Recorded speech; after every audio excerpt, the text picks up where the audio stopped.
train Chennai கிளம்பிட்டேன். So இன்னைக்கு வைகையில் book பண்ணிட்டேன். 7 o'clock ட்ரெயின். டைம் இப்போ வந்து 6:20 ஆகிடுச்சு. அதில் இன்னும் லேட்டு. ஸோ நான் ஸ்டேஷன் போயிட்டு வந்து டீல்ஸ் தான் சொல்லுவேன்.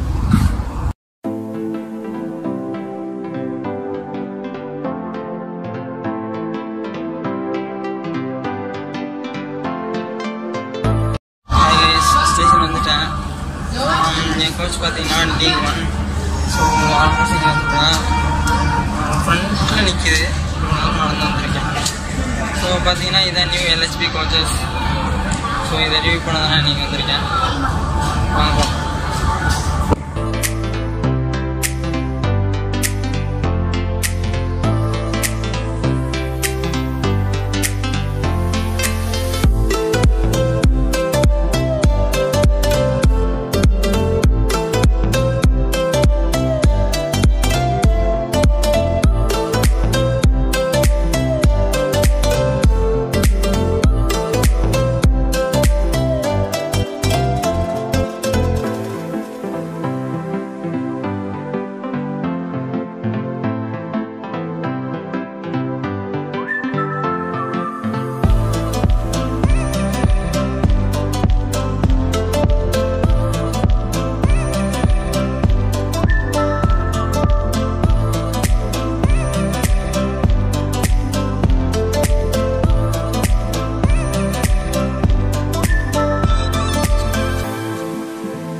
சீட்டுக்கு வந்து உட்காந்துட்டேன். ஸோ நல்லா கம்ஃபர்டபுளாக இருக்குது. ஸோ பிஸ்டாக் சீட்ஸ் நல்லா கம்ஃபர்டபுளாக இருக்குது.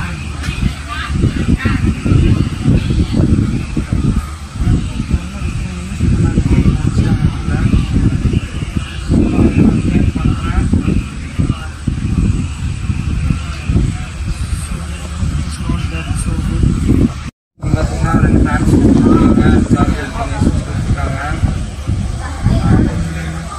ஸ்பேஸ்லாம்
ஹாய் கைஸ், ரூமுக்கு வந்துட்டேன். ஸோ ட்ரெயின் பார்த்திங்கன்னா ஒரு 20 minutes டிலே. 1:50க்கு அரௌண்ட் ட்ரெயின் 2:10க்கு தான் வந்துச்சு. ஸோ ஆல்மோஸ்ட் எல்லாம் நல்லா தான் இருந்துச்சு. But LHB coaches not that so comfortable. இதுக்கு முன்னாடி இந்த கோச்சில் வந்து ஏர் ஃப்ளோ நல்லாயிருக்கும், உள்ளே நல்லா காற்று வந்துகிட்டே இருக்கும். சம்மர் டைம்னா கூட தெரியாது. பட் இதில் வந்து உள்ள ஏர் ஃப்ளோ ரொம்ப கம்மியாக இருக்குது. விண்டோ சைஸ்லாம் சின்னதாக இருக்கிறதுனால உள்ள ஏர் ஃப்ளோ ரொம்ப கம்மியாக இருக்குது. அண்ட் ஃபேன் சுற்றுதா என்னன்னே தெரியல, அவ்வளோ ஸ்வெட்டிங்காக இருந்துச்சு உள்ளே. அண்ட் அதே மாதிரி பேண்ட்ரியில் வீடியோ எடுக்கலான்னு போனேன், உள்ள வீடியோ அலௌடு இல்லைன்னு சொல்லிட்டாங்க பேண்ட்ரியில். மற்றபடி எல்லாம் ஓகே தான். இந்த 2 விஷயம் மட்டும்தான், அந்த ஏர் ஃப்ளோ ரொம்ப கம்மியாக இருந்துச்சு. ஏர்லி மார்னிங் அங்கேருந்து கிளம்புறவங்களுக்கு அப்படின்னா ஆஃப்டர்நூன் சென்னையிலேருந்து கிளம்புறவங்களுக்கு இன்னும் ஹாட்டாக இருக்கும். ஸோ கொஞ்சம் கஷ்டமாக இருக்கும் ட்ராவல் பண்ண. ஸோ அவ்வளோதான் ஃப்ரெண்ட்ஸ், நெக்ஸ்ட் வீடியோ பார்க்கலாம். பை.